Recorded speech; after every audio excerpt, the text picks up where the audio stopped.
চট্টগ্রামের আনোয়ারা স্বাস্থ্য কমপ্লেক্সত অব্যবস্থাপনা নানা অনিয়ম ও দুর্নীতির অভিযোগ পাই অভিযান চালাই দুর্নীতি দমন কমিশন দুদক। আগস্টের 24 তারিখ রবিবার দুদক চট্টগ্রাম সমন্বিত কার্যালয় ও রুগ্ন প্রতিনিধি দল এই অভিযান পরিচালনা করে।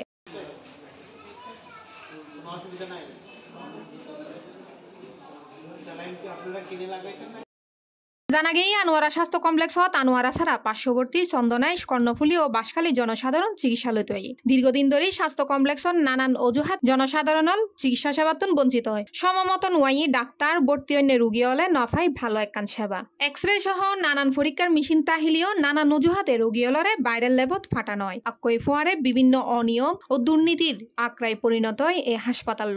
স্বাস্থ্য সেবার নানান অনিয়ম লই বিভিন্ন গণমাধ্যমত সংবাদ প্রকাশের পর হাসপাতালত অভিযান চালায় দুদক।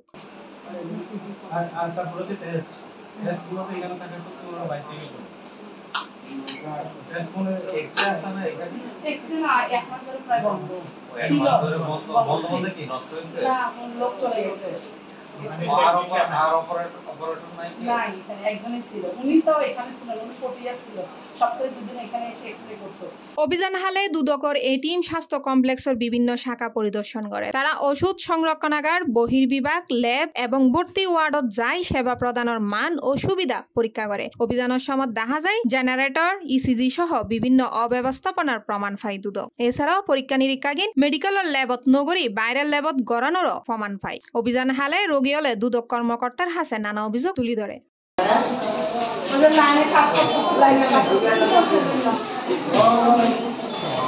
অভিযান শেষে দুদক সমন্বিত চট্টগ্রাম কার্যালয়ের সহকারী পরিচালক ইমরান খান অপু হয়, ডক্টররা রাইট টাইমে আসে না এবং সময় শেষ হওয়ার আগে চলে যায়, লেটে আসছে। এবং আমরা যেটা দেখছি সেটা হচ্ছে যে কেউই চেক আউট করে না, ওয়ান কাইন্ড অফ যে হচ্ছে চেক আউট না করেই তারা হচ্ছে এটাকে ফাঁকা রেখে চলে গেছে। তার মানে আসলে এখান থেকে তারা রাইট টাইমের আগে চলে গেছে বিদায় হচ্ছে দেখে না। আমরা এটা তাদের ঊর্ধ্বতন কর্তৃপক্ষকে জানাবো। অভিযোগের বিষয়গান স্বীকার করি আনোয়ারা উপজেলা স্বাস্থ্য ও পরিবার পরিকল্পনা কর্মকর্তা ডাক্তার মাহতাব উদ্দিন চৌধুরী হয়, এটা আমি ওনাদেরকে আশ্বস্ত করেছি, এগুলো আমি ব্যবস্থা নিব। আর ওভারঅল হচ্ছে আমরা সকলে মিলে আসলে চেষ্টা করছি।